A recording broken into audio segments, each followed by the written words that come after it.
Streaming live on Facebook. Hello. We're live. Oh, good evening, ladies and gentlemen. Sorry, we're only 4 minutes late.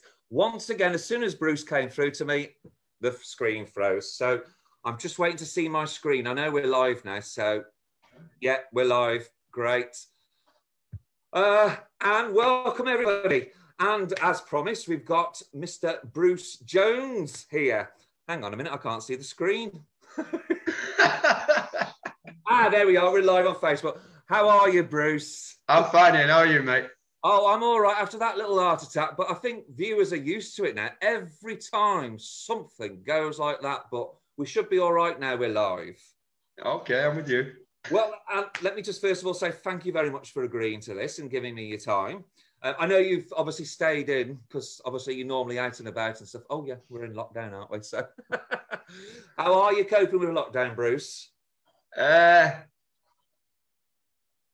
Not very well. I'm living on my own. I sort of get bored, but I've got two good mates there who I'm bubbled with, so yeah, I'm fine. Asking them I can do this because I haven't got a clue how to do this. They've set me up today on my laptop, so I now know how to do it. Yeah. So I can do it again on my own in future. Yes, yes. I mean, when you froze up before, I panicked. I thought, is that me? Have I gone? I've lost it. No, it's always my end where it goes. But we know what we're going to do now, Pete. So if we do go off air for any reason, we will come back on, won't we, Bruce? Because you've got the yes, we will. Yeah. So I should just log back out. So, right. Well, shall we get cracking then? You ready, Bruce? I'm ready. It's going to be like This Is Your Life. This is once we start. Well, it's just to start off, before we go back to your early days, we're going to go right back to your childhood in a minute. But I know you said when we spoke on the phone yesterday, you had a camera crew for a Channel 5 documentary coming to your house on the Yorkshire Ripper. I'm having difficulty hearing you, Ian. Oh, can you not hear me? Hang on. Let me just see if there's a volume or something here. No. Hang on. Do you know what?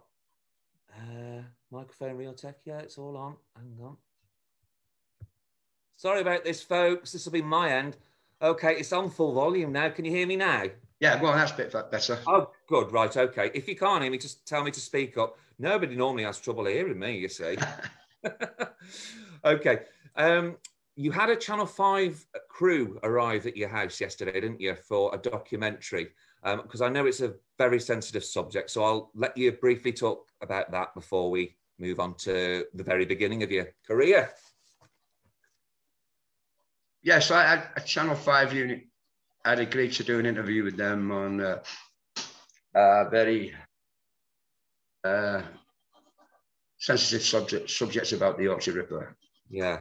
Because I found one of the worst bodies he killed. And I also know a lot of truth about it as well yesterday, which was Mark, who did the interview. He was an ex-detective. He works on ITV. A well-known detective, or ex-detective now, but he's an investigative journalist. And documentary looks like I've done one for Netflix, but not as in-depth as this one. Mm. And he asked me a question if I heard the Ripper's voice, and I went, never. Mm.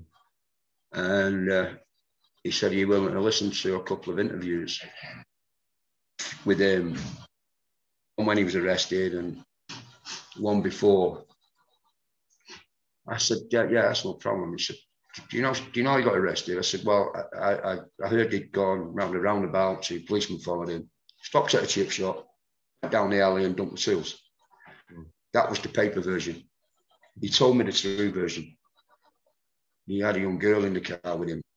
Mm. And then it went to the interview. And I'd never heard, it's funny, with my best mate Dave over there, I was telling him today about it. Mm. Voice. I mean, people have seen pictures of the Ripper through the papers, TV, whatever.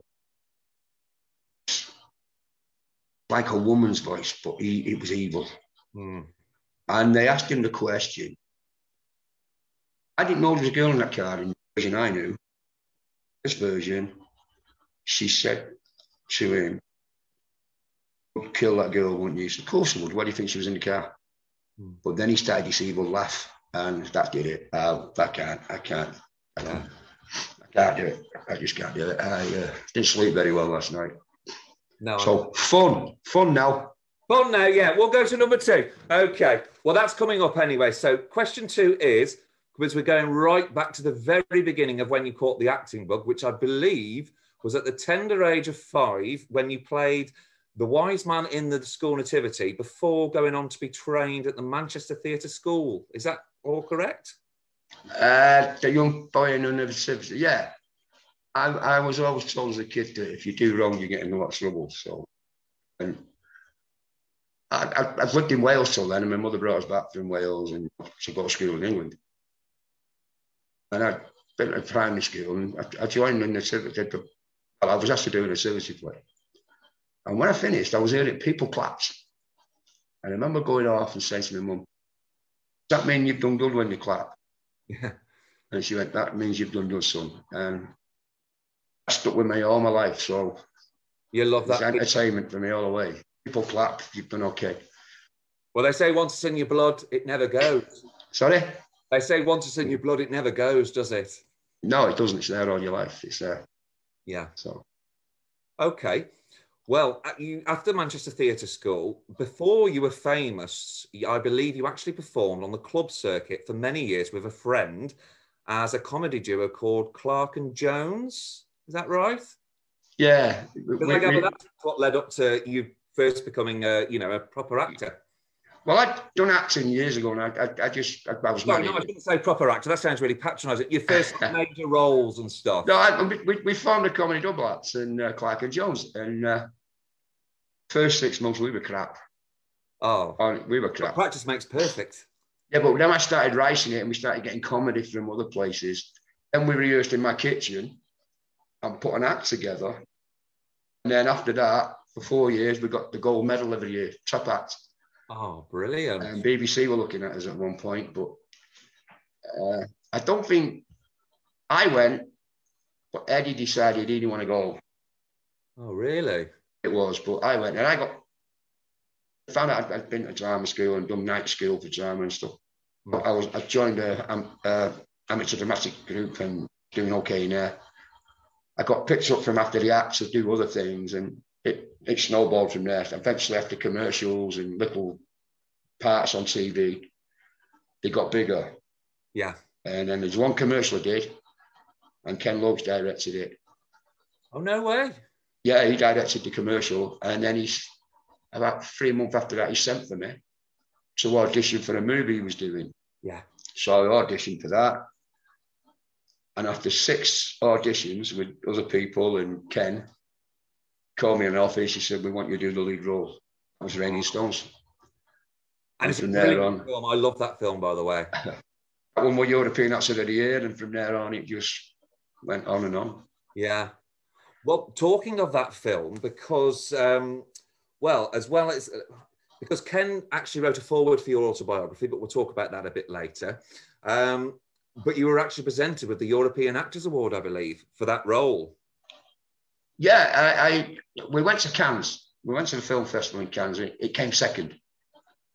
It came second to Naked, David Fewlis. Right. He became a good friend out at Cannes. We met there. But we went to Pescara, to Milan in Italy. To the, not far from, Pescara, near Milan. We went there for the awards. Went in, and it was Michael, Sean Connery, it was all these actors. Wow. I mean, there was Michael Douglas falling down, Sean Connery for Reds. No way. I'm there for this little film called Raining Stones. And I had a joke with my wife because her mum's Italian. Oh, I didn't know that. Oh, yeah. And Nancy wrote a speech for me, an acceptance speech in Italian. And sat there, and the winner is blah, blah, blah. Wife, they've just called your name out. I'm reading the speech. Yeah, of course they have. And it come again. She went, they've called it again. And I looked up and said, no, it can't be my name. Third time, I'm like, oh my God, it is. And I got up and went down. I was like jelly. I bet you were. But did you take your speech with you to read it? I did it in Italian. Oh, really? Oh, wow. And I got it right. I said to the guy, I said, I've got a clue what I'm saying, but I'm going to read it in Italian. And I read it out. And Aranci phoned it up and said, he was perfect. He got it right. Well. So. And didn't it win best film and best screenplay at that as well? The Evening Standard's British Film Awards. Yeah, it won quite a lot of awards. Yeah. It did well. It is a really good film. It's held up well. I think it's still, there's a lot of like relevance in it still now. Which what, sorry? Quite relevant now, I think. You know, watching a lot. I think it's more relevant now than it was when we did it. It's there now for. I mean, from the last thing I heard from Ken was they've taken the film and they train new priests with it. New people coming in the priesthood have to watch that film. Yeah. With all that language. Well, it's one of those films. I mean, at points it has you cracking up laughing, and then other points you're on the verge of crying because there's some really poignant moments in there, isn't there? It's as you said earlier, it's relevant today, that film, because of the pandemic, which is a terrible thing that's happening to people in this pandemic. It is. And there's a lot of people in debt now. I was watching the news this morning. There's so many millions in so much debt with electric and gas and household bills. Yeah, with everything going on. Your kids being at home and your own schooling, everything's got to be on for them. Yeah. You're out at work, or out in the house is, empty for the day because you're doing what you're doing. Kids are at school. Electric's on all day, the gas is on all day, the eating, everything's on. Yeah. So that's putting a lot of pressure on people now, and it's showing. Definitely. And I hope the government give these people time and don't bully them into letting the electric and the gas companies. Government rant here, because if I start, you'll see my Twitter for enough of my rants anyway. About I said something to Boris Johnson I really shouldn't the other day, but never mind. I'll tell him that next time I see him. Oh, do give him my regards. Well, obviously, we are on the subject of Rainy Stones. Of course, I must ask you, because we've got it here, about working with Ken Loach and, of course, the great Ricky Tomlinson. Sorry, say that again. Oh, I do beg your pardon. Sorry. While we're on the subject of Raining Stones, can you talk to us a bit about working with Ken Loach and Ricky Tomlinson? Yeah. So, Ken Loach was one of them. If you don't listen to a man like Ken Loach, you might as well not bother. But I was hanging on every word he was telling me, and I was listening. And Ricky Tomlinson, obviously, he's worked with him before, so we knew him. And but I was totally, as a new actor coming in, I wanted to learn everything he had to tell me, and I just listened and did what I was told and got on with it. Soaked it all in, absorbed it all. Yeah, I did, and I learned a lot. I learned a lot from him, and I'm still learning, but I love a lot from him. When we finished the film, we'd got Roughnecks after that film. Yeah, I've got a question about that. Yeah, you can talk. We went into Roughnecks for 2 years for the BBC. And that was with Ricky, wasn't it? Yeah, that was Ricky as well. Yeah. Premiere was in Manchester of Raining Stones. No way. Yeah, no, my family was going. So they had a choice on we're out on an oil rig in the North Sea filming. And the choice was, do I go or does Ricky Tomlinson go? So they thought, well, you've got a hell of a week's work. Ricky's only got a day, so Ricky's got to go. Sorry, Bruce, it's him going. No way. I said, well, my parents are going to be there, my family, and no, that Ricky went, and I had to stay on the rig and film. Oh no! And it was a bit upsetting, but it was. I was happy to do it because I was on the rig doing this major drama series, so I was really complain. And you were playing somebody called Terry, I believe. Sorry. You were playing somebody called Terry. Is that right? The OIM. I was the man in charge of the rig, and the young one and all, against all the other actors who were older than me. But that was a good series. It was a good 6 years, and then from there it went to other things. Hillsborough. Oh yes, I've got all this. Band of Gold. Yeah, no, it's all right because this sounds like this is your life here. Because Following Raining Stones, obviously we spoke about Roughnecks, sorry. But you also had appearances in Heartbeat. Heartbeat, Somebody yeah, Christmas pointed that special. out today to me. Band of Gold. You've gone on me. You've froze on me. You froze on me again. Ian, that's not us, is it?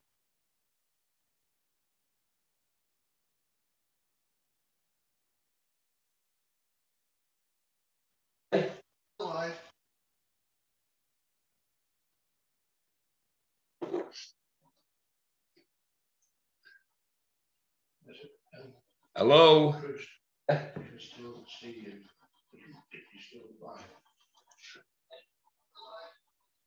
What's happening now? I think we're still here. Hey. Yeah. Say hello to everyone. Hello? Hello, I can hear you, but I can't see you. But people are watching you on Facebook. Are they? Yeah. You have to give them some advice. Hello, Ian. Still here. Raining Stones. Tricky stuff that Ken Lopes pulls on you, especially when you're down them sewers. What you say?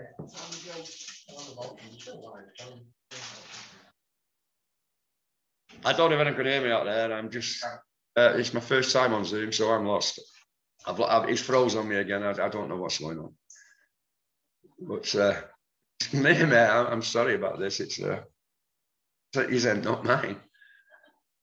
And I'm just stuck for words now. I don't know what to do. Particularly, questions he was going to ask me, I don't know. I know he was going to ask me about 24/7. Tell them about when you did that meeting with Vicky after all you. Oh yeah. And when I actually this last year was meeting swimming with Vicky and Swistle, I've not seen for a few years, which was meeting. That was good. Good, but I don't know what questions he was going to ask me. I know he was going to go from somewhere from Roughnecks to Gold, Heartbeat, Christmas special, which we get. And I don't know the questions he was going to ask me because he said, we'll just ask him as we go along. So you have to bear with us if I can get. Oh, he's here. Someone's happening.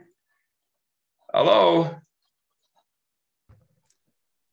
I'm back. I'm glad I've been talking to myself. Oh, have you? Have we been live all this time? Oh, at least we don't have to worry about that now. Sorry, folks. I can hear you perfectly now. Before, you kept breaking up. It must be our connection, my connection. No, you were breaking up. I'm talking on and you were breaking up. I thought, what's happening? Oh, well, I can hear you perfectly now because your voice kept breaking up to me. So that's why. Oh, thank God for that. So sorry, folks. That's all right. Carry on. Sorry. Where were live? This is live. This is live. It's still live, yeah. Sorry, folks. Oh, they're all used to Zoom. I tell you, there's got to be a better system than this. I tell you, you're going to complain. I tell. Oh yeah, because you'd had. That's where I got up to. You had parts in Heartbeat. Is that right? Yeah, Christmas special, which we get. Yeah, Band of Gold. I think you were a client, weren't you? Oh, I played a knicker salesman in that. I tried to get two of them in bed in the lift. Oh, really? Because I love that series, but it's been so many years since I watched that. What scene who were you with in that scene? Sorry, who were you with in that scene in Band of Gold? I think it was Kathy and another girl. Kathy Tyson. So long ago. I remember Kathy doing it, and I was trying to get them to come to my hotel bedroom and show them my knickers. Not my knickers. Not mine. I mean, in the bag. You liar. A bag of knickers. I must admit, the ones I had them were a bit tight. Well, I'll have to check that out because I think Band of Gold's up on YouTube now, so I might have to check that out, you know. Okay, right. I'm all nervous now. I keep waiting for it to bloody go now, but I think we're all right because I can hear you perfectly, so I'm feeling a bit better now. Question 6, many more TV and film roles. Can you hear me okay? Yeah, can you? Yeah, oh, great. Okay, many more TV and film roles followed, including Bob's Weekend, Hillsborough, which you mentioned, A Touch of Frost, and 8 Hours from Paris, is it? 8 Hours from Paris. And then in 1997, as Reg in one of my favourite British comedies, The Full Monty. So can you just tell us a bit about working on that film and working with the likes of Robert Carlyle, one of my favourite actors? Full Monty.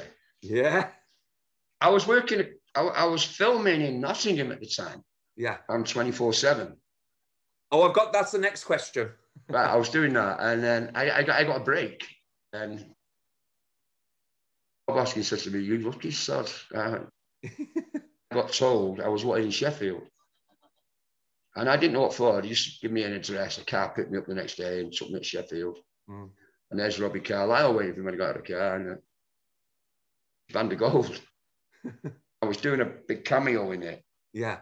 And I was going back over to Nottingham to finish that film. So I did the cameo, and the Full Monty went on to win all the awards. And I even got the Actors Guild from America for the cameo, best cameo in a film. Oh, brilliant! So I got the award for that, and then I went back to Nottingham, and Bob said to me, "I want you to come to America and do a movie with me." And I went, "What? Okay, yeah." But then the next day, my agent phoned me, "You're finishing Friday." I said, "I'm finishing Thursday. I'm coming home Friday morning."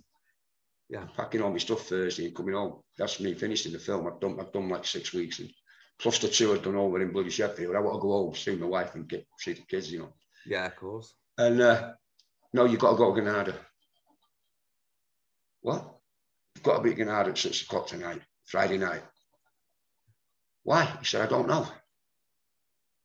Went over there for an interview about a new TV series. I said, Chain Gang. Yeah, probably that.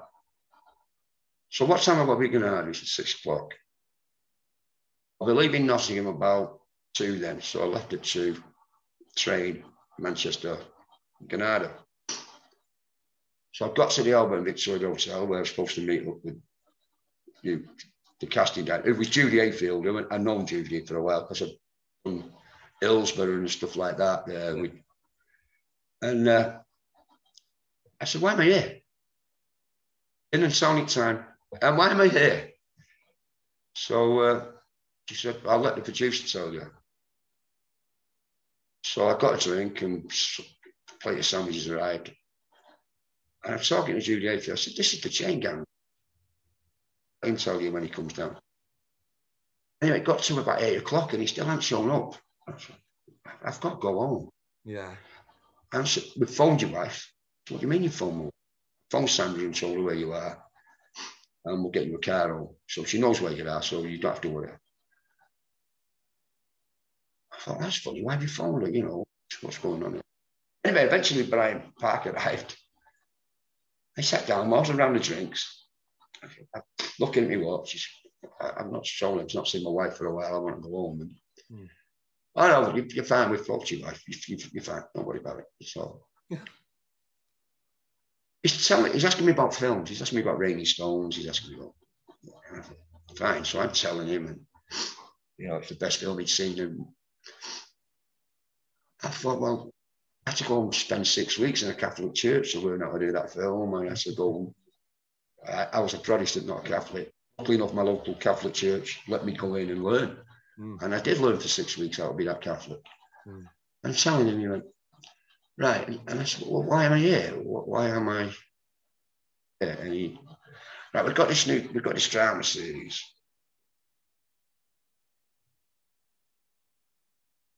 And he told me about his family. Bloody hell, this is some family, isn't it? What? You've got to be the worst thing you've ever put on a TV. Is it a family like that?" And he's telling me about his family, the Battersbys. But I didn't know they were Battersbys at the time. Oh, did I? Yeah, the Battersbys. What are they going to go into? Wherever they go, they're going to be hated. Yeah. And he's going, "Oh, no, they'll be fine. They'll settle down and part of drama and they'll be over the moon. Everything will be fine." Okay, so I looked at Judy Hayfield. "What is it?" He went, "Ernst." I went, "Pardon?" He went, "Ernst."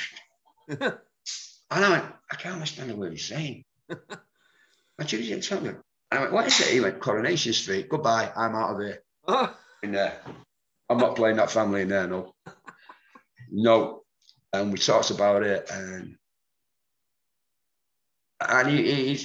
it's what it needs. It needs a shake up with a family that can really do this and do that. And I want to play Les Battersby. And I don't want to be this. They're going to hate it. I mean, this is the nation's favourite programme.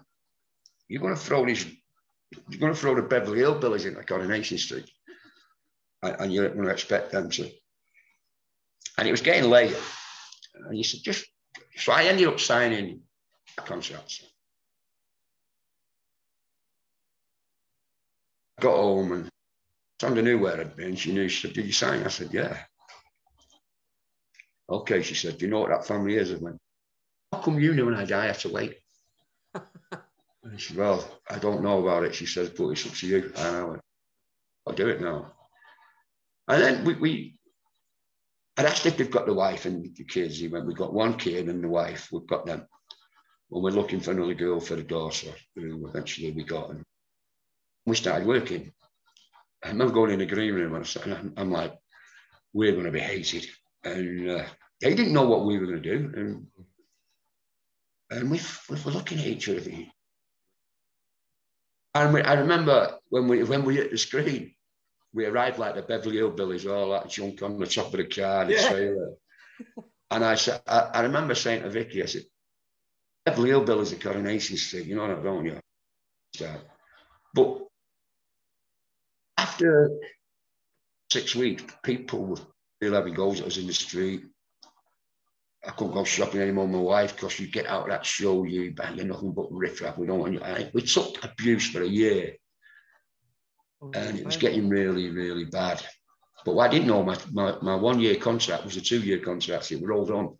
Because I remember them, everybody warmed to them after a couple of months. I think every soap family needs a good couple of months to sort of settle in, don't they? So it rolled on. So we went in the second year and we were getting abused. The papers were having to go at us, get this family out. It was horrible. But after the 12 months, I kind of started to write it a different way. Made Les caring. Because we did see a softer side to Les as time went on, didn't we? Yeah. They made him start caring for the community he lived in rather than abuse it. He turned him. And I remember that year it turned around and then we started getting lots of fan mail. Not hate mail, we were getting really nice mail that made fun at. And from then on, it just rolled. We carried on and it was 10.5 years later. That must have been really lovely to know. After getting all that abuse and then suddenly it turning into lots of nice fan mail and stuff, that must have been like a sort of relief. Because you knew the next contract was going to be definitely renewed. we changed it. They changed it round and we changed it round with them. So because Janice was quite hard, wasn't she? But she did soften as well. You saw a softer side to Janice and I really warmed to her. Everyone did. Yeah, Vicky was brilliant. Vicky Hensel was brilliant. And the two girls, Jane and Toya, they were great girls. And it gelled and it worked. Actually, we made it work, and actors made it work as well. So from going down there, we suddenly went up there, and the nation loved it. And then you became a Legends of Coronation Street. Then, sorry, you became the Legends of Coronation Street. Then, didn't you? I don't know. I just enjoyed it. Oh, people do. People are always asking for you back. But just picking up on what you said about Brian Parker, wasn't he nicknamed the Axeman at the time? Because it was going through quite a transitional period, Corrie. He axed quite a lot of the long-running characters, like Percy Sugden and Derek. That was around about the time you joined, because they said the ratings... Yeah, we went in as they were coming out, which was a shame, really, because I wondered if it was us. Did they blame us for coming in? I don't know. Yeah, they called him the Axeman Brian Park for a little bit, but after that, it was great. He brought new characters in. Every producer does that when you come in. They'll add some characters and bring new ones in. They like to make a mark on the show, don't they? Sorry? Like to make a mark on the show. Yeah. It's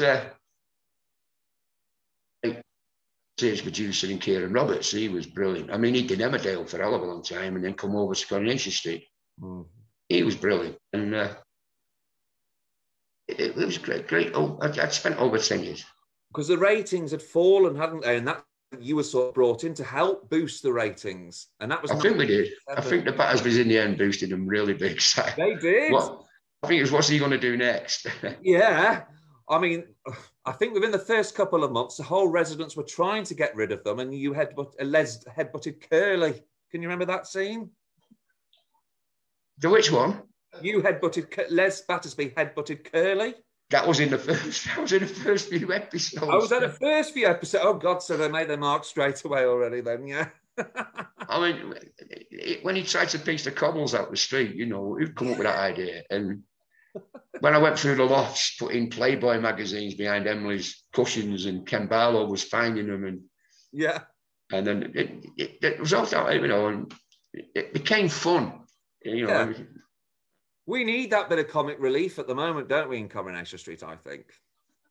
I've watched it quite. I watched it when I thought Jane Danson was brilliant when the baby was dying. Absolutely, she was. She was absolutely out of this world, and yeah, I knew she could act, but she should have got a BAFTA for that alone.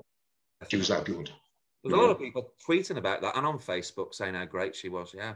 And now she's going through the trauma of depression and stuff like that, and I know what that's like. But no, she was brilliant. And someone said to me, "You want to get back there? It's getting like Midsummer Murders." I just started laughing. Well, when the ratings had fallen, do you think that was anything to do with Julie Goodyear leaving? Because she left a couple of years before you came. I couldn't say that. I mean, Julie came back when I was in. And I've got a question for you about that. I mean, did you have much to do with her when she came back? Because it didn't quite work out, did it? She's my all-time favourite character, by the way. You've got to remember one. You've got to remember one thing, though. When Julie was in there, it was 3 episodes a week. Yes. When she came back, we were on 6. Oh God, yeah, you do. Yeah, it was, wasn't it? We went to 6. We went from 4 to 5 to 6, and you've got to ream that in your head and get it out, get it out, get the next lot in, get it out, get the next lot in. I don't think Julie was ready for that. No, I don't think time to evolve, and she didn't have time for rehearsals and stuff. No, we didn't have rehearsals. You did it in your bedroom at night when you went to bed. You read the lines. But at work, you sat with who you're working with. You read through. You did a read through with each other. Then you'd get, "Are you ready to go? Yeah, ready to go. Let's go." And that's how we have to do it. It was like a conveyor belt. Learning it in there, doing it, getting it out, doing it again, getting back in.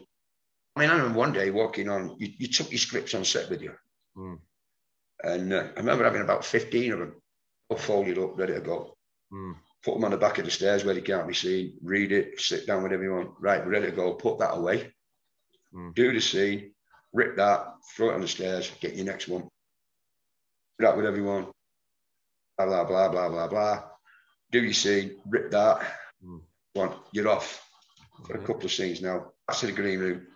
Start learning them again. Keep them going in your head. Sit down and run them. Have a cigarette, cup of tea. Right, Battersby, you're out there. Out we went. Scripts on the stairs, get through that one.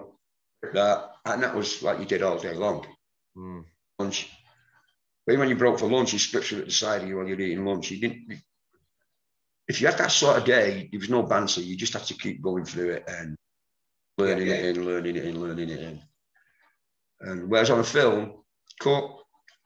And you can go for retakes, can't you, and rehearsals?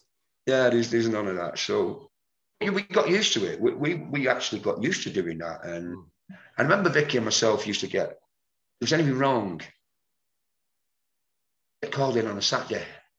Oh, God. Because we live so near, get called in on a Saturday and we'd do Saturday. Right. And that was our day off. But right, we'd go and do Saturday. And we'd do Saturday. Sunday was your day in. You were in Sunday.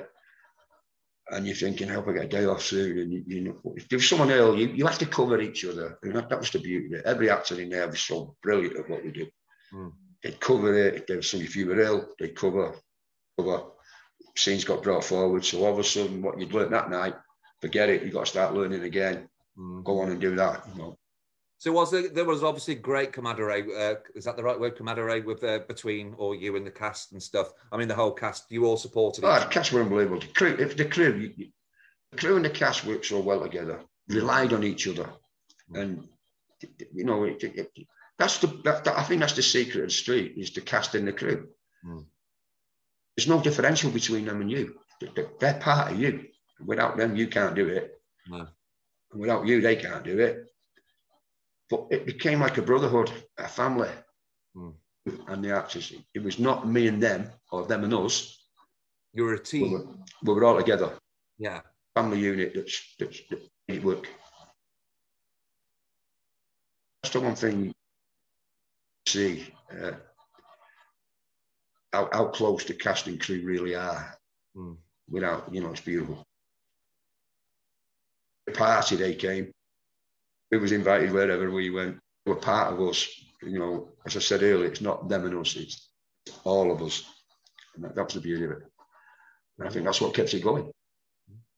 Still does. Yeah, I bet it does. Well, I've got more questions about Corrie coming up, but just a little sideline. This is a personal interest now. I think you're going to know what I'm going to talk about. I've lost, because we've sort of gone off a little bit and we've answered some of my questions. So I'm just waiting for the question. Yes, in 1999, you attended ITV's An Audience with Diana Ross, and you briefly became one of her supremes. She called up on stage to dance with her to Stop in the Name of Love. But I gather that was all unplanned, so I'll let you tell the story. Because I know. No, I didn't know. Oh, that was the audience with Diana Ross, yes. And I was there with my wife. And we sat near the stage. And celebrities were all there, and it was a brilliant night. And all of a sudden she stopped. And she just said, "Where's Bruce Jones?" And I just looked at my wife and went, "That's me, innit?" She went, "Yeah." Stand up, so I stood up. Down here. So I went down, legs were wobbling. I could stage. It was "Where's Ian Wright?"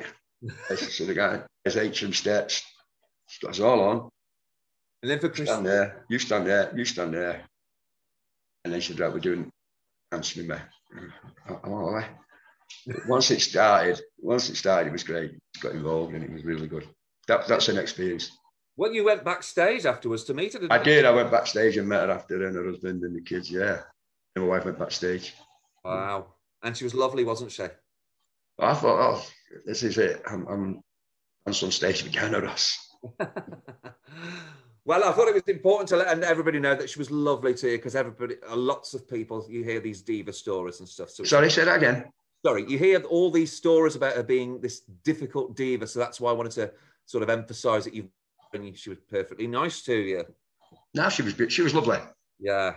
She was a lovely woman. Yeah. I enjoyed it. Yeah, brilliant. Great. Are you hearing me okay still? Now and again, you keep going off. That's what's happening to you. And I'm sort of thinking, what? So I'm just, fingers crossed, it's not going to go nervous. Hang on. Okay. Well, you know what we're going to do if anything happens. Because, once I've got to ask you, obviously, about working with Vicky Entwistle. And can you recall any particular favourite scenes with working with Vicky? Sorry, say that again, Ian. Sorry. Can you tell us a little bit about working with Vicky Entwistle and any favourite scenes you have with her? Working with Vicky was unbelievable. She was a great actress, Vicky. There's one scene that's always stuck in my head. Yeah. And it was in the Rovers? Yeah, it was in the Rovers. And she'd come in from the corner shop with a bag of spuds. And we had a row. She was supposed to hit me across the arm with the bag of spuds. Vicky's a lot smaller than me. Yes. And as she swung it, it caught me between the legs. Oh. And I hit the deck. Yeah, my 2 fruit and veg were in trouble. Never mind her bag of spuds. No, I've never forgotten that. And she was really. The Rovers just went silent. But everyone just burst out laughing. I was laughing with them, but achy laugh. I could imagine. But how did you feel when the producers told you that you and Les and Janice were going to break up? How did you feel about that? I think that hurt both of us. And I was lucky enough to get another partner in Scylla, who was really good. I think even she knew the breakup of Les and Janice it hurt us both. And I think it hurt us right till the end that they shouldn't have done that. That I wish they hadn't broke. No. Nothing against Wendy Peters. She was absolutely brilliant to work with. Oh, yeah. But me and Vicky was like a team. It's been together for over 9 years. And I think it hurt the pair of us. I think she left well before I did because she I think, like the end of the Battersby's in a way. But I was, as I said, lucky enough to carry on with Scylla. As I would I think even she knew deep down in Janice. It was Les and Janice. And I don't think we really enjoyed that split. And I wish they hadn't done it to us. Yeah, because the comedy stopped as well, because Les was a pretty broken man. There's a scene I remember where Janice had finished with them, and I think you were playing music and you were drinking in the living room, and then you were crying over Janice and stuff, and I was like, oh, I want him to get back to being funny again now. And then he was just a broken man in lots of scenes, wasn't he, for a while, until Wendy Peters came along. It's hard. Scylla and Les they had their own brand of comedy, not like the Les and Janice, but they had their own brand. And Wendy did it well. I went with that, and I fitted in with that, and it was good. It was great. So I went from one great actress to another one, basically. I missed the first one in that first one. I don't feel it again. I don't think they'd split us up. No, I mean, a lot of people would. I think if you were to go back, a lot of people would like to see Les and Janice get back together. I think I get asked the question: would we go back a lot? And I don't know about Vicky, but my answer to that is like never say never. You never know what's around the corner. Not in this business. You never know what's around the corner. So I say never. Have you ever watched any of the Battersby's episodes on ITV3 at the moment that are airing? Yeah, I caught up with the first one when we had like we couldn't see these. We were filming when these were coming on, so we were listening. You were too busy to be watching them, weren't you? Yeah, we didn't see a lot of them what we were doing because we were working. So yeah, I caught up with a few. I saw the one where he had butted Curly, and I had to laugh because I actually took the rim of his glasses. Yeah. Oh, no way. Yeah, actually, and I watched a few of them. Then I think he took us out. I was going on holiday. I think I had a holiday booked. I think I went on holiday for a while, so let the Battersby sort of sink in a little bit more before we got back. And then when we did get back, all mayhem starts. And this year, as I say, was mayhem. It was fun to see some of them and the characters and the cast I worked with that I've not seen for a long time. It was really good to catch up on that and see the things I couldn't watch because I was doing it. And you only read your script, you didn't read anyone else's. No, so you don't have time to follow what everybody else is doing. Do your head in if you start doing that. You go down the bend. No, really? Down the bend. Well, what was your personal opinion of Les Battersby? Because he could be terrible, couldn't he? I mean, Hayley. Can you remember Hayley? Oh, I give Hayley hell. Yeah. All right, Harold. That's it. Yeah. Well, I thought it was terrible, but it would still make me laugh, and I'd feel guilty for laughing there. But it was the way you used to say it. I think the writers did a great job there because when I was in the Rovers, and Hayley, and she's a lovely, lovely girl. Oh, I love her, Julie. Julie, yeah, beautiful girl. When Hayley arrived, only Les didn't know she was transsexual. Yeah. And it was like kept away from me. Yeah. In conversations in the pub and everything. And he heard a conversation, and Les right away she turned on it. She's like, she's what? Bella. And then you could see that all the cast, they were doing the acting and doing it.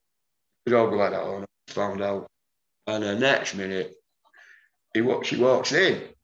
Hey up, Harold, come and get a pint. The place, the Rovers just went deathly. And then it was for Harold. I only come out with that. Oh, you came out with that? I came out with that line. Come in, Harold. And it stuck. It just stuck. That was quite a groundbreaking story, wasn't it? Because I think that was the first transit. It was never been done before, and Granada was great with breaking that. And you've got to remember, in real life, there's a Les. Oh yes, I know a few that remind me of Les. There's a Les, and Les.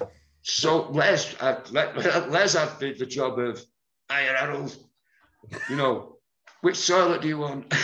and all them stupid things that people come out with. He was doing it on TV, and I did get a kickback from it, especially off the gay side of town. Eventually, they got it.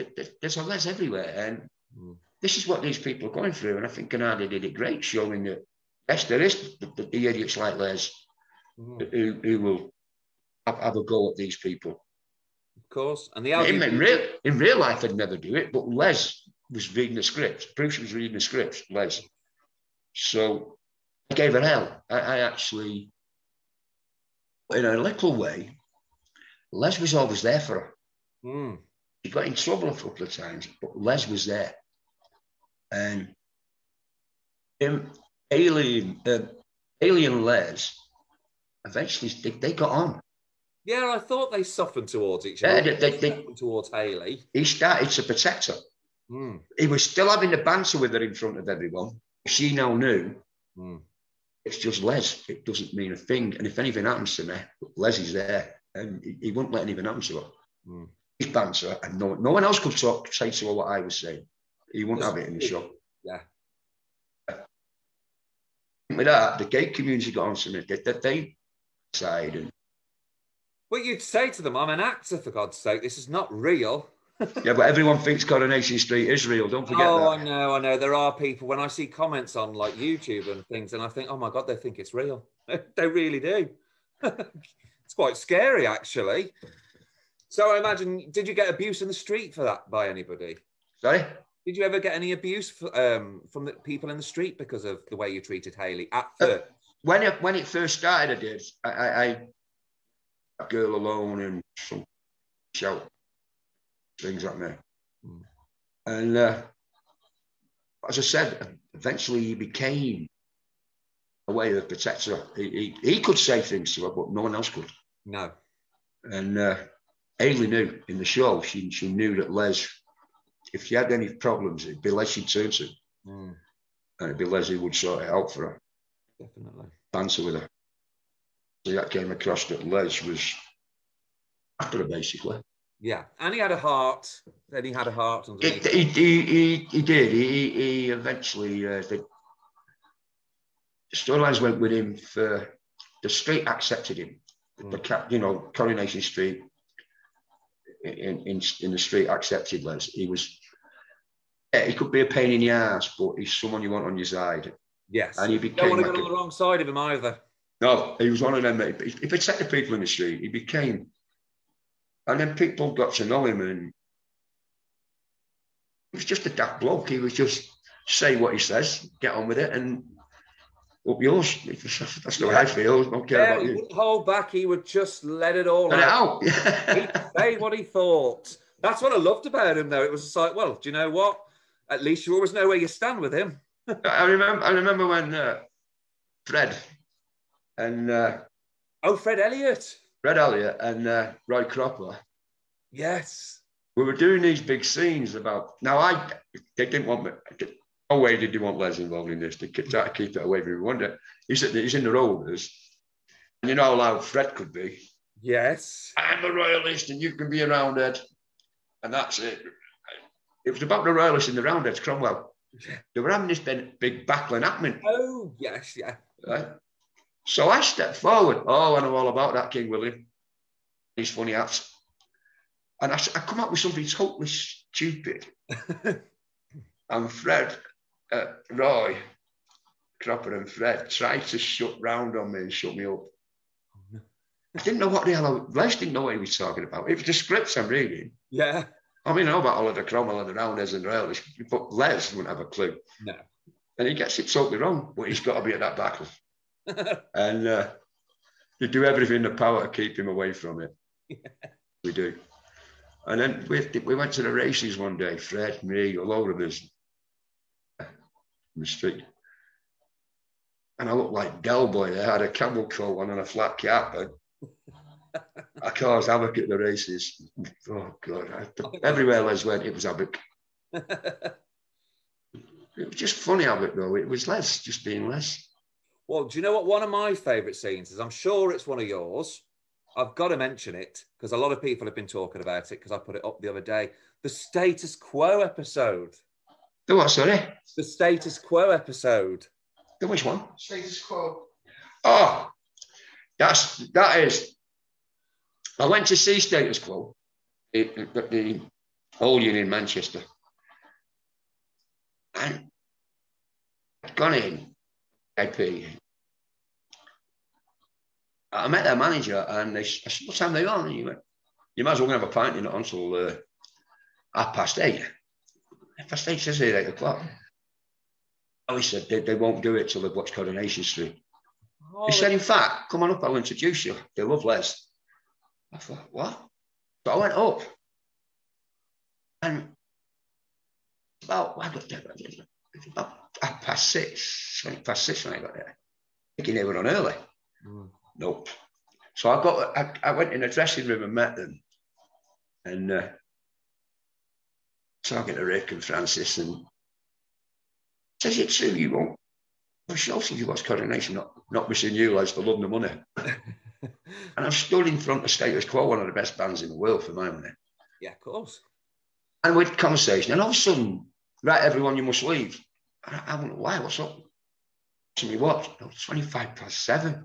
So I went back downstairs into the bar, the VIP bar, and we're having a drink. And I'm thinking,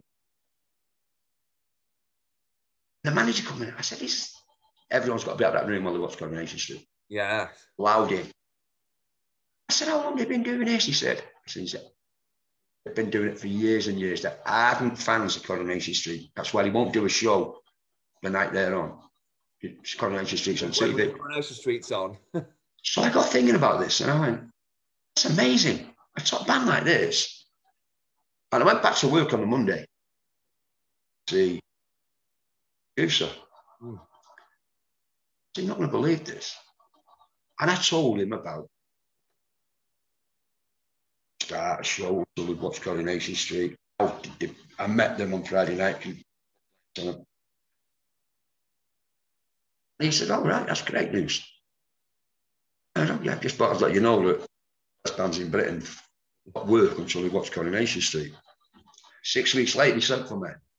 Got a surprise for you on Monday. I said, have you? Till Monday morning. Who turns up? The Quo.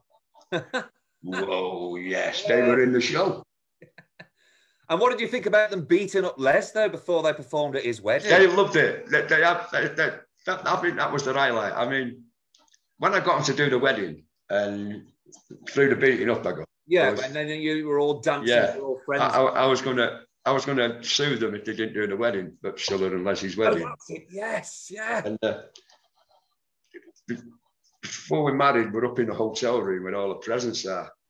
Les just goes, I've always wanted to do this, Quo. I've watched you do this for years. And I start throwing all the presents out the window. Thinking it's a hotel room with all this stuff in. Yeah. The wedding presents. It's your own wedding so, presents. Yeah, Silla walks in and catches me. Everything's out the window then, smashed. Then she beats me up and then two just stand there laughing. And I just thought, I've got it. So yeah, the Quo was... Sorry? Oh no, I was just remembering the part where you were actually lay on the floor and the camera goes above you and you're, I've just been beat up by Status. Yeah. I thought it was a prize, so Les, that was a prize. That was a big prize. Yeah, but there's one other scene I've got to talk to you about because I put that on as well. The jacuzzi scene. Jacuzzi scene. You know, that was an amazing scene. We went in. Wendy and I went in on a Monday to do the scene, but we were stood down. Arnie was going, I said, are we doing this? I don't know. Anyway, producer going, you might as well go home. We can't do it. We can't get the hydraulics going the way we want them. So today, so off we went. Next morning, we're in at 7. And we sat there again, it got 11, 12 o'clock. Sorry, guys, we still can't sort these hydraulics out. Go home today. And so I went home on the Wednesday, or the next day, third day. And we're going today. Just bear with us. So we did. Been sent home twice. So we just say, so we're ready to go. If it takes tonight to do it, I'm not bothered. Anyway, it must have been just before lunch, so we go in. So we got changed into the costumes and we went up the stairs. They filled it with hot water. And we haven't seen this work. Andy and I haven't seen this work. We just know we're going to go through the floor. Yes. Yeah.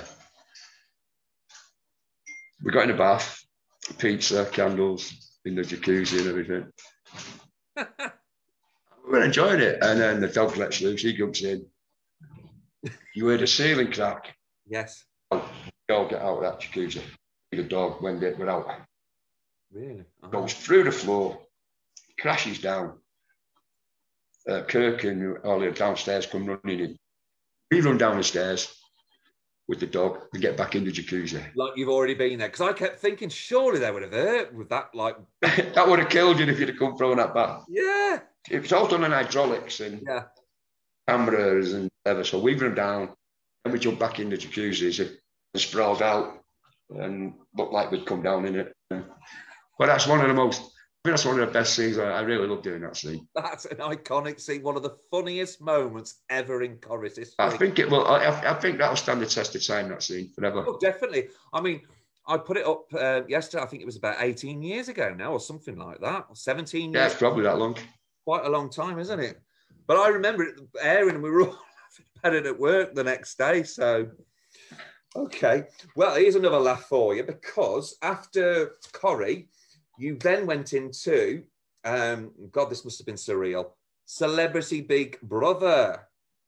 Oh, that was horrible. Oh, you didn't like it? Because I was going to ask, was it like surreal when you look back on it? Was that Yeah, surreal? too surreal. It was horrible. It was, I just wanted to get out of there. He ended up till the fourth. Everyone was going by me on fourth. Vicky's still there. Thank God Vicky was there. I don't think I'd study without her there. Then all of a sudden the following week he come in, I was out and I went, yes, I'm out. And I was with Dustin Diamond. I was with Dustin Diamond in there at the time. And we become great friends, me and Dustin Diamond. Yes, bromance was going on, I remember. You know, and when we got out, we were in the same hotels, all of us, but I was having a drink with him. He was going back to America on the Monday thing. I was going home the next day. But become real, I kept in touch with Dustin for quite a long time when I was in America. So he got in trouble over his wife or something. And I didn't hear from him for a while. And the other day I got the sad news he died, which was heartbreaking. Oh no, didn't know that. Very sad. But you didn't keep in touch with any of the others, but then again.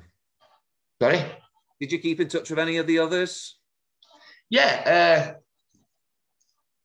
I kept in touch with him for a few years after that, but then everyone just does off. You know, you go. Don't you? And then you join back on social media, I think. Yeah, I'm not a big social media fan of it. No, I've got to say, you'd think I love Twitter. Facebook's a bit, but unfortunately, it doesn't give us the option to go live on Twitter. It's Facebook only, so that's why I stick with it. Not in disrespect to anybody on Facebook, but yeah, I do prefer Twitter. I agree. Yeah, like that. Yeah. Okay, I've lost my space now, so I can't remember which question we were up to. So, sorry about this, folks. It's because we went on a tangent and we've sort of kind of gone off my script, you see. So we'll blame you, Bruce. Blame me. Oh, right, yeah. Well, yeah, because I know you had lots of parts in... Can you hear me okay? Yeah, go on, sorry. Okay, because I know you had lots of parts after Celebrity Big Brother. There was things like The Empire, lots of short films and big films like Rough and Ready, Distorted, and then came along, because I've been dying to talk to you about this most recent series that you're in, or one of the most recent series you're in, Dark Ditties, the anthology horror series, because there's The Offer, there's Mrs. Wiltshire, which is very scary, guys, if you've not seen it. Well, they're all scary, aren't they? Yeah. Keepers. The Witching Hour, and you've got one coming out, I think, called Dad. Is that in post? You've got one coming out soon, haven't you, called Dad? No, there's 2 coming out. 2 coming out. Oh, great. Okay. There's The Witching Hour and Dad. 1, 2, 3, 4, 5. There's one more to do, but we can't do that from lockdown. We're in lockdown at the moment, so we can't do number 6. At 6, it's over, then we start a new 6. But these 3 guys, Adam, Gary and Neil, they phoned me. They said, look, we're 3 school teachers who are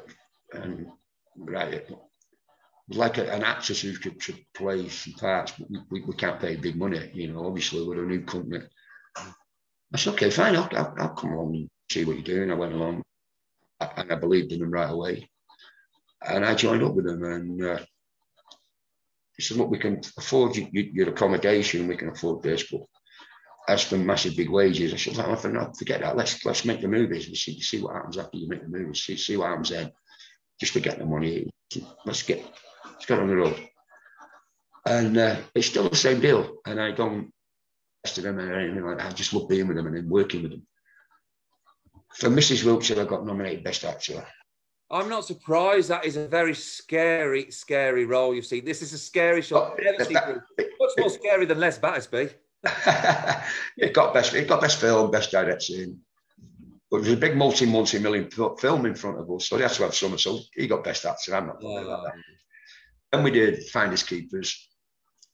With Mark Wingett's in that. I didn't realise from Quadrophenia. Yeah. Mrs. Wiltshire won Best Film and Best Director. Every award bar Best Actor, which I got runner-up for that. That doesn't bother me.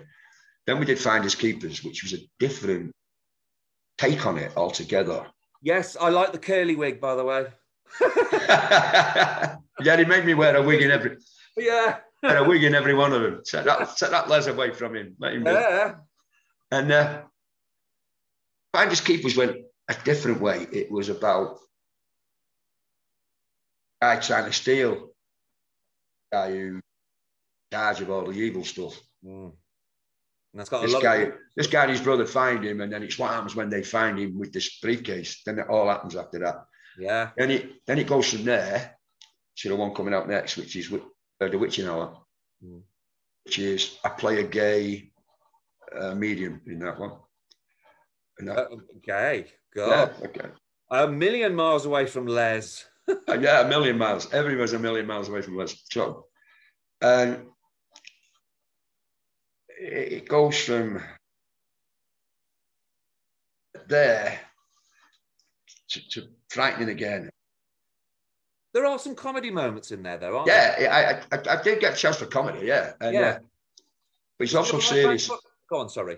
Go on. He's also very serious as well, because what happens in from number 1, number 2, number 3.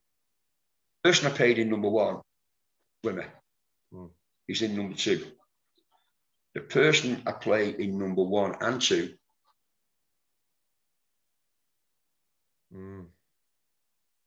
Oh God, you've gone off. That's a different. Oh, gone back. Yeah.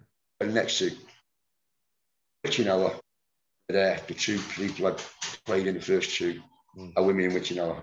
They come into it again, Ghost, and I play the guy. And I die in that one as the gay medium. All 3 of them, next one, and they follow you all along the path of the films. Now, The Witching Hour, which is unbelievable. The World Horror Film Award things are in London this year, and it's in the final. Wow. I spoke to Gary and Adam and Bill. From day one, none of us got paid, none of us wanted paying. We just believed in you.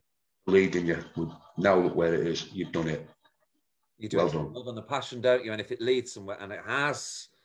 Yeah, you've got to believe. I mean, some lovely actors. We've got Ian Galder in there. He's one hell of an. He's a big star. Yeah, they're all good actors. Yeah. There's some big actors, some big names in these films. And they came on board like I did. Belief. Not how much are we getting and all that. They believed in the scripts. And the accommodation you give us is beautiful accommodation. Big log cabins surrounded by lakes, jacuzzis.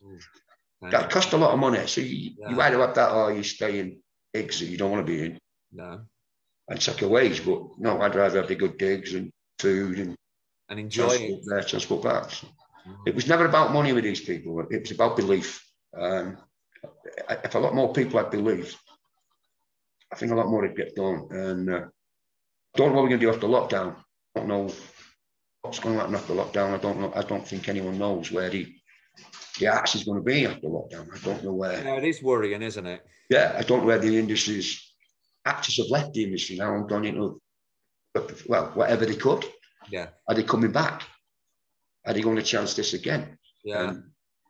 Well, I know this is not important, just a side thing, but talking to Diana Ross earlier, I did have concert tickets for her for a concert which was supposed to be last year. It looks like it's going to be cancelled. It's definitely going to be cancelled again this year. I feel sorry for actors and entertainers. I mean, I'm lucky now. I can not. I can or I can't. It's easy for me. The youngest got. That's what I believe in. The young people coming through. You've got to give them breaks now, and we've got to. We really have. Otherwise, we're going to fail. It's no longer. Oh, dear boy, I need that. We've got to get the youngsters through. I'll give drama schools chances now to get their kids into where it be, because don't do it at the end of this lockdown. We're going to lose a lot, and I don't want to lose a lot in this business. It's hard to get here where they are. These young people now, we've got to believe in them. We've got to give them the auditions they need. We've got to give them the breaks they need, the chances they need. I'm a great believer in chance and giving them chances, and you know, but also if you do get the chance, grasp it, but learn. Not structure. Don't suddenly become a superstar. And even none of us are that. Just actors who love being actors and doing what we do. So grasp it like that and learn off whoever you're with. Ken Loach taught me a hell of a lot, and I'll never forget what that man taught me, and I learned it. You couldn't learn that in a drama school, what I learned at him. You can learn the movements, you learn this, but you can't learn the way. And a man like him shows you the way. Grasp it, just grasp it. Don't that. Oh, I'm working with this with me. Don't do that. You just grab it with both hands and learn from it. Just learn. And that's it. Well, that's an interesting question, because I did have a question just before our final one, just that was in here. I forgot to ask you because I was just interested. What do you prefer? The thrill of the audience of being in a theatre, or do you prefer the comfort of like the TV or films where you can do retakes or something? Do you prefer the live audience, or is it a bit of both? I've got to go back to the beginning here, because the clapping as a kid, it's the clapping of a live audience, and yes, I love it. And I think that's another place you can learn in front of a live audience. I mean, I did a one-man play in Wales about depression. So I play on my own on stage. The one-man play, wasn't it? Yes. Yeah. That was a question in there as well. Yes, you can tell us about that if you like. That was called Talk. And I played a depressive who, you know, and it went to like, depressed. Look at these people. These were depressed. Winston Churchill. It goes through list of who, and it finished on Jesus Christ. And the line went, yes, even he was depressed. It's a lot of lines, I can't remember them all now. But, and after 2 nights, playing that in and out, you know, on my own. Finished on the second night. We can only do 2 nights because the length and pressure of the play was totally about depression. Yeah, so I suppose it's not something you want to. But we got quite a few people admit to it. Help, and they got the help they needed. So then they asked me to do in Cardiff, and I can't do it. One actor, we needed 3 more actors in there. We realised when we'd finished that. I remember the after show party after that the second night we did it. They had a party in some pub, and I didn't go. I went, and I didn't want to be in a pub. I wanted to go home, and didn't want to go back to a depressive state, and I'd just been playing. So I went home and just had a can of Guinness at home and went to bed. And then I got the reviews, and they were good reviews. So I was all in. You Roberts, who wrote it. I don't get a name at the first of the play. I said, "Oh, you got something? Just talk. It's all about talk." So we called it Talk. We did that in Coleman Bay. That was good. That was, you got a round of applause at the end of the night for that, but seeing some people's eyes there. They connected with it. And then carried on for a bit longer, then I got a phone call off Barry, Adam and Neil to do these. Would I join this company to do? Oh, Bad Mouth Productions, aren't they? Sorry? It's Bad Mouth Productions, aren't they? Bad Mouse, yeah. Bad Mouse Productions, yeah. Because, yeah, that's it. You can watch all of them. Amazon. Oh, yeah, you can catch them on Amazon Prime. Yes, I was just about to say you can watch all of these on Amazon Prime, all in order. So it's The Offer, Mrs. Wiltshire. Yeah. Mrs. Wiltshire, though, I will tell you, that is a really... Oh, it's very disturbing. You know, I'll give you a secret about that film. Go on. I'll tell you something about that film. I didn't want to do it. Oh, because of the implications of the content of that film. I didn't want to do it. Yeah. I won't spoil it for people who... I don't spoil it. But Neil, who wrote it, Neil's a great guy. He's a great writer, Neil. River Marley, brilliant. Together, they had a great unit. Make massive, big films one day. I won't be there when you make them. But I'll have been there at the beginning for them. To me, is enough. Got me to one side, and I know you don't like this. I don't want to do this film. Look, it's a great script, but I don't think I'm the actor for it. It's a brief, no one else can do it. I need you to do this. And he was telling me about it, and I suddenly stopped and said, "This is you. This film's you." And he went, "Oh my God, I'll do it." And I put everything into that film. Because of him. I tell you, your laugh was very scary and sinister, wasn't it? That when the creepy laugh starts coming through. That's, you know. No, it wasn't at the time because I was watching it in the dark. I would say my internet. Oh, watch that in the dark. Yeah, I know, creepy or what? there was the three main actors in that was myself, and the other two, I can't remember the names of me now. I'm so far in here now. We never spoke that week. Not in work. I left our hotel in the morning. But there, I went in the kitchen. And that's where I stayed. Simon, who played Mrs. Wiltshire, in the lounge. Stan, who played the young son. Oh, he was very good as well. Yeah. He's great. He's a doctor, by the way. He's now a full-time doctor. No way. He stayed in the bedroom. So from start to finish, the only way those three people met was on that set. At night, went to the hotel together. We go for a drink together. No. We all went our separate ways. That's how that script was. That's how the mentality of that script was, that we stayed away from each other until we met on set. Yeah. That's what made that helped make the film work. I remember someone walks in the kitchen, that's for the kettle. Threw it through the window. Don't get it. Do not come in this kitchen. No way. That's how we make that film. And as I said, it won best film, and it got me nominated best actor. So it's a lot of intense work, but it all paid off. I think the next one, Finders Keepers, is that's a good one. Dad, I did do a lot in Dad. Young lads game, that Dad one. And Dad's not out yet, though, is it? Dad's not out yet, is it? Sorry? Dad's not out yet, though, is it? No, Dad's nearly ready now. Dad's nearly ready to go. Good. Finders Keepers. We'll probably get Finders Keepers now on Amazon, but I haven't got the CD for it yet. Yeah, I've watched Finders Keepers. And I haven't got The Witching Hour.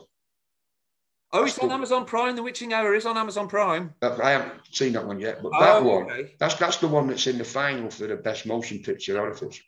I'm halfway through that. I won't say what part I'm up to. It's when you're in a circle, and I will just say the beast has come in and like basically kills one of the girls. Yeah. Can you remember that part? You're in that with the wig and stuff like that, and yeah. I did wonder if he was. He was very sort of. I thought, my God, well, this is a million miles away. I think in that I'll tell you a secret about the Witching Hour. I actually pull the wig off. Oh, do you? Yeah, you have to watch. You have to see why I do that. You'll have to see why I do that. Well, I tell you, there was one part in the offer that made me laugh. I don't know why, but he just kept.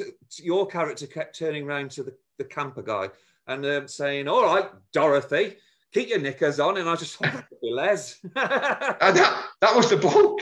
Yeah. Do you know the red shoes he had on? Yeah. Right. That wasn't in it. That line was not in Dorothy. Oh, really? So that was just I was talking to Neil. I said, "Listen, I'm going to call him Dorothy." He said, "Do it, do it." And that's how Dorothy got in there. I just keep your knickers on, Dorothy. You're not here alone. So I was really getting. And he stopped filming. He said, "That's not in the scripts." I said, "It is. Well, you're wearing them red shoes." And he just burst out laughing. And it stayed in. It stayed in.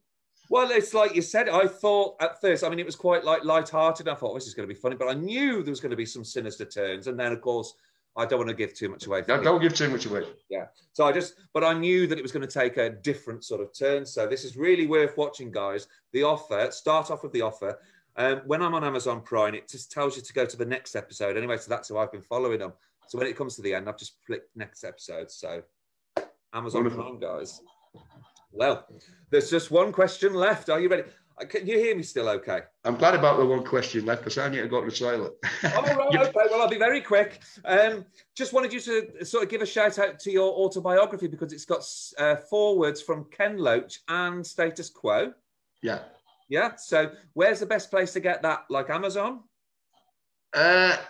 Amazon, or come up with the publisher's name. Get it off the publisher. Oh, yeah. If you go directly to the publisher. That's normally cheaper then, isn't it, as well? Listen, yeah. I'm glad I did this, Ian. It's been really good. Thank you. Oh, I'm glad you've done the interview. Yeah, so I was just giving you a book a plug. So I'm so sorry about the sound, though, Bruce. Bloody hell. Most of the time I've heard you're fine, but there's been a few times where you've conked out and I've had to say part. No, it's been fun. I've really enjoyed it. I hope everyone watching has enjoyed it. And remember, if you need actors soon, because I hope these people are coming back because, you know, we need it. And definitely. And anyone out there, be careful with COVID. Just do what you're sold at the moment. Stay home. Yes, and we need more people like yourself to say things like that, because it's not that we're all being like too serious about it, but this is obviously a serious situation, and we want lockdown over and done with, don't we? Right, Ian. Right. Well, I'll let you go to the toilet, Bruce. So Thank you very much, and I'll speak to you on Twitter in a bit. Yeah, give me a ring. Give me a ring. I'll give you a ring, and then I'll send you the video through as well. Let's do it again soon. Yeah, we'll definitely do it again, part 2. That'll do for me. All right, mate. All right, Bruce, you take care. And you, thank you. Later. Cheers, mate. Cheers. Bye, everyone. Good night. Bye-bye. We're going to end it.